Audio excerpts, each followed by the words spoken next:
और इससे पहले जो सबसे बड़ा प्रोजेक्ट इस वक्त है वो 8 लाख घर जो नेपाल में जलजले के बाद बनाए गए थे। खैर अल्लाह ताला ने मदद की, चेयरमैन बिलावल भुट्टो जरदारी साहब की गाइडेंस थी, हमने इनिशियल अपना ग्राउंड वर्क करना शुरू किया। पैसा 1 रुपया नहीं था जेब में, हमने अपना काम शुरू किया, वर्ल्ड बैंक से बात की। फरवरी 2023 में, यानी अभी से जनवरी 2023 में, अभी से कोई 1.5 साल से कम अरसा हुआ है, जिनीवा गए। जिनीवा कॉन्फ्रेंस में हमने ये प्रोजेक्ट अपना प्रेजेंट किया।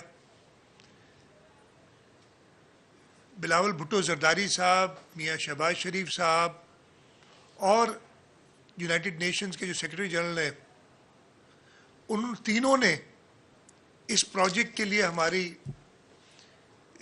मदद की और उधर बातें की। और हुआ ये कि जब तक हम उस कॉन्फ्रेंस से निकले थे, सबसे ज़्यादा पैसा अगर किसी प्रोजेक्ट को मिला तो ये हाउसिंग प्रोजेक्ट था। हमारी हिम्मत और बढ़ी और फरवरी से लेके हम अगस्त तक तो थे हुकूमत में। कुछ दोस्तों का ख्याल है कि बड़ा, और है भी, एक्सपेक्टेशन होगी बहुत ज़्यादा है। मेरा अगर घर गिरा है तो मेरे लिए तो एक दिन भी बहुत ज़्यादा है, लेकिन जिस तेज़ी से ये काम हुआ, इसके अंदर हमने ये बहुत ज़रूरी समझा कि एक ट्रांसपेरेंट मैकेनिज़्म हो, लोगों को सही तरीके से आइडेंटिफाई किया जाए। एक सर्वे पहले हुआ था, हमने क्या किया कि पूरे सिंध के लिए 6 कंपनियां, 6 नॉन गवर्नमेंटल ऑर्गेनाइजेशंस जिनके नाम हैं, जो जाने पहचाने जाते हैं, उनके साथ एग्रीमेंट किया कि एक एक घर को, जो पहले गवर्नमेंट ने, वो आर्मी और गवर्नमेंट ने साथ मिलकर एक जो पहली सर्वे की थी, एक एक घर को विजिट करें और उसको वेरीफाई करें। दूसरा जो बड़ा काम किया इस तरीके के प्रोजेक्ट्स में, अब मैं आपको बता रहा हूँ कि ये तकरीबन $1.5 अरब, बल्कि $2 अरब को जाके टच करेगा जब ये फाइनल नंबर आएंगे हमारे। तो इसका मतलब है कोई 600 अरब रुपए का प्रोजेक्ट है। इतने बड़े प्रोजेक्ट में सवालात भी बहुत उठते हैं। इसको ट्रांसपेरेंट करने के लिए हमने कहा कि 1 रुपया भी कोई पैसे की ट्रांजैक्शन नहीं होगी, हर बेनिफिशियरी को अपना बैंक अकाउंट खोलना होगा।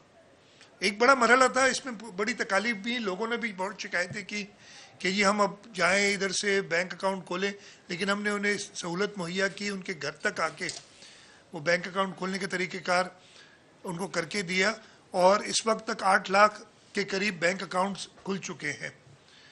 और ये भी एक बड़ा रेवोल्यूशन है कि जो ख़वातीन या मर्द जिन्होंने कभी बैंक की शक्ल नहीं देखी थी, उनको पता नहीं था फाइनेंशियल ट्रांजैक्शन होती क्या है, उन्होंने वो बैंक अकाउंट खोल लिए अपने। ये इंक्लूसिविटी एक तरीका था। दूसरा जो इससे बड़ा फ़ायदा हुआ, हमने ये 21 लाख घरों के लोगों को, और ये तकरीबन 16 मिलियन के करीब लोग हैं, यानी 1.60 करोड़। अच्छा, अब अगर आप इसको देख लें तो ये 154 ममालिक से ज़्यादा की आबादी है जिसको हम एड्रेस कर रहे हैं इस वक्त। इन 16 मिलियन लोगों का, जिसमें बच्चे, बूढ़े, मर्द, ख़वातीन सब शामिल हैं, इनका डेटा हमारे पास है कि ये कहाँ रहते हैं, जियो लोकेशन के साथ इनके हमें पता है, इनकी जो आमदन है वो पता है कि इनकी आमदनी क्या है, और जो हमारे ये टोटल लोग हैं उसमें से वो लोग जिनकी माहाना आमदनी 10,000 रुपये से कम है। अब ये आप मुझे कहेंगे जी आपने तो कहा हुआ है 32,000 रुपये मिनिमम वेज होनी चाहिए, लेकिन हमारे रूरल एरियाज़ में ऐसी जगह है कि जहाँ 10,000 रुपये से कम आमदन है मंथली लोगों की। 31% लोग ऐसे हैं जिनकी 10,000 रुपये से कम आमदन है।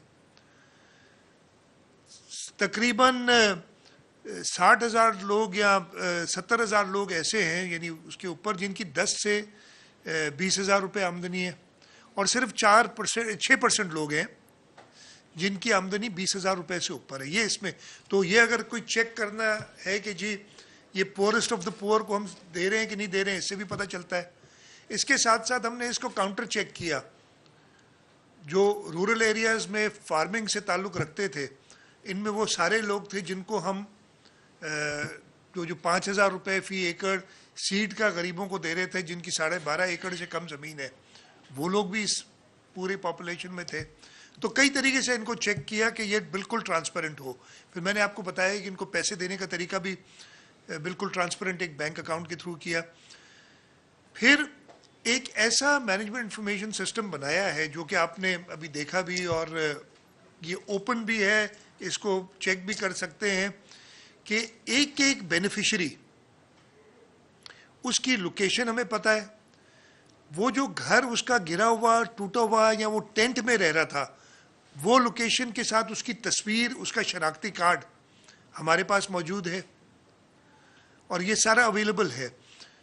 फिर जब उसको पहली किस्त मिलती है, तरीक़ाकार क्या है कि जब वो सारा वेरीफाई हो जाता है और उसका बैंक अकाउंट खुल जाता है, तो पहली किस्त उसको बग़ैर किसी कोई काम किए मिलती है ताकि वो अपना मटेरियल वगैरह ख़रीद सके। यहाँ पे कोई ठेकेदार नहीं है, वो घर अपना खुद बनाते हैं।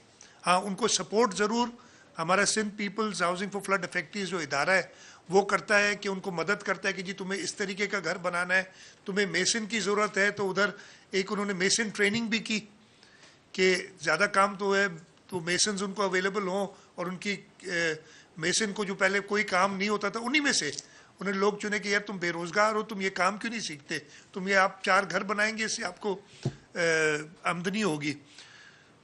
वो मदद उनको करते हैं, घर वो खुद बनाते हैं।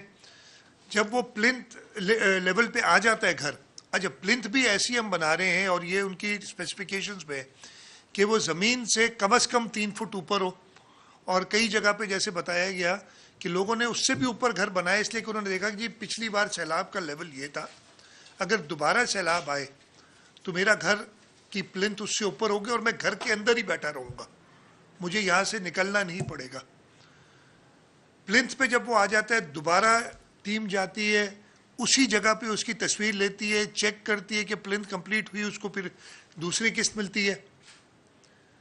फिर जब वो उस किस्त से अपना घर लिंटल लेवल पे ले आता है, यानी आपकी विंडोज़ के लेवल के ऊपर या दरवाजे के लेवल तक, फिर उसको एक किस्त मिलती है, वही तरीक़ेकार है। और आखिर में जब वो घर कंप्लीट होता है, छत पड़ जाती है, तो उसकी आखिरी तस्वीर भी है। तो ये 4 तस्वीर हर बेनिफिशरी की जिनके घर कंप्लीट हो गए उनकी आ जाती है हमारे पास, इनके पास, और ये ओपन है सबके लिए देखने के लिए। अल्लाह ताला का शुक्र है, जैसे मैंने कहा कि जब ये कहा गया था मुझे मुझे वो टाइम, वो वक्त याद है जब मुझे चेयरमैन साहब ने कहा कि आपने ये करना है, और मैंने जब थोड़ी सी स्टडी की, मैंने कहा ये तो भाई मेरे से नहीं होगा। लेकिन अगले दिन जब उन्होंने दोबारा मुझे कहा, वो भी वक्त मुझे याद है, और अल्लाह ताला ने करम किया है कि हम आज इस जगह पे हैं कि हम 8 लाख के करीब घरों के काम जारी है, 1.25 लाख के करीब घर हमारे कंप्लीट हो गए हैं। और इस वक्त जो मसाइल हैं उनके बारे में भी मैं थोड़ा सा आपको बताऊंगा। तो ये सोच से बाहर थी जो हमने कर सके हैं। इसके अंदर 1-2 और भी चीज़ें हैं। चेयरमैन साहब ने कहा कि न सिर्फ घर देना है, लेकिन वो ज़मीन जो उनकी है उसके मालिकाना हुकूक भी देने हैं इनको। तो जो सरकारी ज़मीन थी, और ज़्यादातर ज़मीन सरकारी थी जो हमें मिली इसमें, उसमें मालिकाना हुकूक के लिए भी हमने सनदें, चेयरमैन साहब ने खुद 4-5 इवेंट्स किए थे, बाकी इवेंट्स भी हुए थे उस ज़माने में। फिर वो स्लो डाउन हो गया, ये केयरटेकर के ज़माने में कुछ हमें फेडरल गवर्नमेंट से इशूज़ है, वही बताऊंगा। लेकिन अब हम उस पर दोबारा तेज़ी से काम कर रहे हैं कि उनको जो मालिकाना हुकूक हैं प्रॉपर तरीके से वो उनको दिए जाएं। इसके अंदर हमें घरों के साथ साथ, जब घर बने, एक बड़ी प्लेजेंट चेंज है ना, गरीब आदमी जो अपनी झोपड़ी में रहता है उसको दुनिया का कुछ पता नहीं होता कि दुनिया में और क्या तरक्की हुई है। और जब उसने देखा वो पक्का घर आया, उसकी इंटरेक्शन हुई, लोग उससे मिलने आए, एनजीओज मिलने आए, तो उन्होंने कहा कि जी हमें अब उनकी जायज़ डिमांड्स हैं कि नहीं आप हमें पानी का भी इंतज़ाम करके दें, हमें वॉश फैसिलिटीज़, वॉशरूम्स वगैरह हों। हमने फिर और इदारों से बात की और उसमें ख़ास तौर पे एशियन डेवलपमेंट बैंक ने हमें मदद की। $100 मिलियन उनका पहला आ गया है हमारे पास, या कमिटमेंट है, वो बता रहा हूँ अभी फेडरल गवर्नमेंट में रुकी हुई चीज़ें इसलिए कि ECNIC अभी तक नहीं बनी। और पैसे चाहे हम अरेंज करें, चाहे इंटरनेशनल जहाँ पे भी डॉलर मिलते हैं, आपको डॉलर में मिल रहे हैं लोन, वापस सिंध हुकूमत ने करना है, लेकिन उस पर फेडरल गवर्नमेंट की अप्रूवल चाहिए ECNIC की। वो ECNIC बनी नहीं है अभी तक, तो पिछले 4-5 महीने से हम उसके इंतज़ार में कि ECNIC बन जाए तो वो प्रोजेक्ट हमारे अप्रूव हों। इसी तरीके से हमारी एडिशनल फंडिंग है, मैंने आपको बताया शुरू में, ये शायद नहीं बताया, $500 मिलियन हमें वर्ल्ड बैंक ने दिए। मैंने कहा सबसे बड़ा प्रोजेक्ट ये था उस डोनर्स कॉन्फ्रेंस में। इसको देखते हुए $200 मिलियन हमें इस्लामिक डेवलपमेंट बैंक ने कर दिए, वो भी वो ECNIC की वजह से रुके, वो डन है, साइन हो गए, लेकिन ECNIC की अप्रूवल होनी है। $400 मिलियन हमें एशियन डेवलपमेंट, टोटल 500, जिसमें 400 घरों के लिए और $100 मिलियन वॉश फैसिलिटीज़ के लिए एशियन डेवलपमेंट बैंक दे रही है। उसके बाद ये हो गए $1.1 बिलियन, 1.1 बिलियन। वर्ल्ड बैंक से $400 मिलियन की एडिशनल हमारी बात चल रही है, और मुझे पूरी उम्मीद है कि इसकी सक्सेस देखते हुए, और इसकी सक्सेस ये नहीं कि सिर्फ मैं बात कर रहा हूँ, सबसे ज़्यादा तो हमारे लोग बात कर रहे हैं जिनके घर बने हैं, और हमें भी उन्हीं की बात चाहिए। लेकिन इसको इंटरनेशनली रिकग्नाइज किया है, इसको बेस्ट ट्रांजैक्शन, ग्लोबल ट्रांजैक्शन का अवार्ड मिला है अभी पिछले दिनों। कौन से इदारा है, सिंगापुर का कोई इदारा है, उसकी तरफ से। तो वो $400 मिलियन और आ जाएंगे। एक बहुत अच्छी बात मैंने शुरू में ही जो इनके चला रहे हैं प्रोजेक्ट, मैंने कहा था कि इसको इतना ट्रांसपेरेंट करो और इस तरीके से इसकी डेवलपमेंट करो कि अगर कोई एक शख्स, 3 लाख रुपए कोई बड़ी बात नहीं है आजकल के ज़माने में, 3 लाख रुपए से एक घर बनाना चाहे तो उसे वो भी ऑप्शन दो कि जी मैं सिर्फ 3 लाख दूंगा, ये एक घर बने। कोई कंपनी है जो कहे मैं 100 घर बनाती हूँ और 3 करोड़ रुपए उसमें लगेंगे, 3 करोड़ कंपनियों के लिए बड़ी बात नहीं है, 100 घर वो बनाए।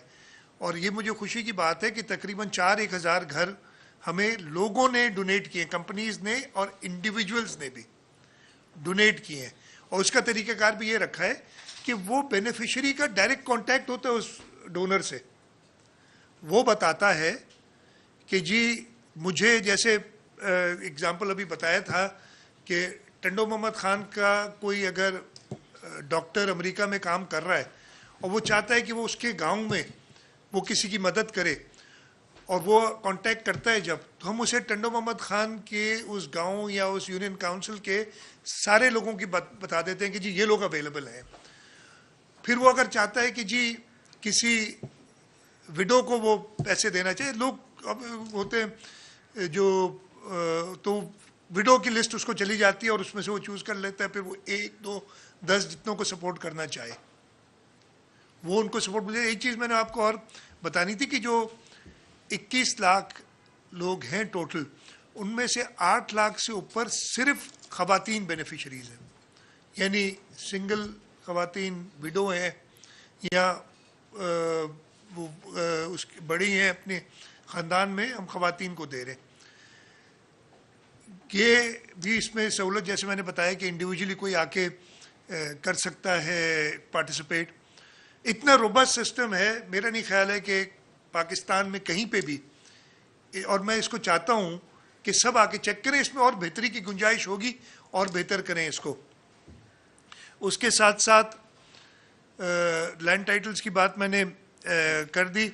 इस वक्त तक जैसे मैंने बताया 8 लाख के ऊपर घर बन चुके हैं या बनने के मराइल में, 1.25 लाख कंप्लीट हो चुके हैं। इंशाल्लाह ताला पैसे हमने काफ़ी हद तक, अभी थोड़े से शॉर्ट हैं, जैसे मैंने बताया कि इतने नहीं है, लेकिन जिस तरीके से हम चले, हम शुरू हुए थे 0 से और बड़ी तेज़ी से हमने मराइल मुकम्मल किए हैं। मैं इस बात का पूरी तरीके से कॉग्निजेंट हूँ कि जिसका घर गिरा है वो इंतज़ार नहीं कर सकता, लेकिन आप देख सकते हैं जो मैंने थोड़ी देर पहले नेपाल वाला, जो इससे पहले दुनिया का सबसे बड़ा प्रोजेक्ट था ज़लज़ले के ऊपर। 8 लाख घर उन्होंने बनाए थे और उन 8 लाख घर बनाने के लिए उनको 5 साल लगे थे। हमें अभी 1.5 साल हुआ है चले जब से शुरू किया है। और मुझे पूरी उम्मीद है कि इंशाल्लाह ताला जब अगले साल हम बैठे होंगे, हम 70-75% घर मुकम्मल कर चुके होंगे। इससे ज़्यादा ही टारगेट होगा हमारा, इसलिए कि अब जो थोड़ी सी स्लो डाउन हो गई इस वक्त। मुश्किल क्या है कि हमारी जो PC1 बनी थी, सरकार से अप्रूव हुई थी, वो कहते हैं फेडरल गवर्नमेंट से जब बात करते कहते हैं जितने पैसे हैं उतनी बात। उस वक्त तक हमारे पास पैसे कहते हैं $500 मिलियन थे। 50 अरब हुकूमत सिंध ने कहा था कि हम देंगे, फेडरल गवर्नमेंट ने कहा 50 अरब हम मैच करेंगे। इसलिए कि जिनीवा कॉन्फ्रेंस में इनका वायदा था कि हम भी पार्टिसिपेट, यानी हुकूमत पाकिस्तान करेगी और उधर उन्होंने कहा कि जितने पैसे हुकूमत पाकिस्तान डालेगी उतने ही सूबे ने डालने। उस सूबे ने जिस सूबे का में हम ये सपोर्ट दे रहे हैं, 50 अरब हमारे पहले 25 अरब हम दे चुके हैं, खर्च हो चुके। अगले साल की बजट में भी 25 अरब और रखे जा रहे हैं जो 1 जुलाई से अवेलेबल होंगे। फेडरल गवर्नमेंट ने भी 25 अरब रुपए रखे थे। आज 6 जून है, अभी तक रिलीज नहीं हुआ 1 रुपया भी उसमें से। प्राइम मिनिस्टर साहब आए थे 25 अप्रैल को कराची और 15 अप्रैल को कराची आए थे। 25 को फिर मैं इस्लामाबाद गया था उनके पास, और दोनों दिन उन्होंने डायरेक्शंस दी फेडरल फाइनेंस मिनिस्ट्री को कि इनके पैसे रिलीज़ करें। आज तक नहीं हुए। उम्मीद है, अभी भी उम्मीद पे दुनिया कायम है, उम्मीद है कि ये रिलीज़ होंगे पैसे। और ये उन्होंने वादा किया है कि अगर हम पूरे 25 अरब ना रिलीज़ कर सके 30 जून तक, तो जितने अभी किए, अगर 10 किए या 15 किए, तो अगले साल आपको अगर 15 अरब कर सके तो अगले साल 35 अरब देंगे, ताकि ये 50 अरब का वादा पूरा हो जाए। और मुझे उम्मीद है कि शहबाज शरीफ साहब अपना ये वादा सिंध के लोगों के साथ जो किया है वो पूरा करेंगे। उसके साथ साथ दूसरे जो इशू है, जैसे मैंने अभी आपको बताया, इसकी अप्रूवल, प्रोजेक्ट की अप्रूवल, जितने पैसे अवेलेबल थे उतने घरों की है। उससे ज़्यादा हम एक घर भी, और उस लिमिट पे हम पहुंच गए, एक और घर भी जब हमारे पास काफ़ी सब चीज़ें तैयार हैं, उसकी पैसे नहीं दे सकते, इसलिए कि हमारे पास वो अप्रूवल कैसे अवेलेबल। सैयद मुराद अली शाह कराची में मीडिया से गुफ्तगू कर रहे हैं। उन्होंने कहा हर मुतासरा शख्स की मुकम्मल मालूमात हुकूमत के पास मौजूद हैं। वज़ीर आला सिंध का कहना था सैलाब मुतासरीन के लिए 8 लाख के करीब बैंक अकाउंट्स खुल चुके हैं। साहब ने फ्लड्स के दौरान, जैसे आपको पता है, वो तकरीबन हर जगह गए सिंध में। एक दिन उन्होंने मुझे शाम में कहा कि चीफ मिनिस्टर मुझे लोगों के घर बनाने। फिर मैंने उनकी बात सुनी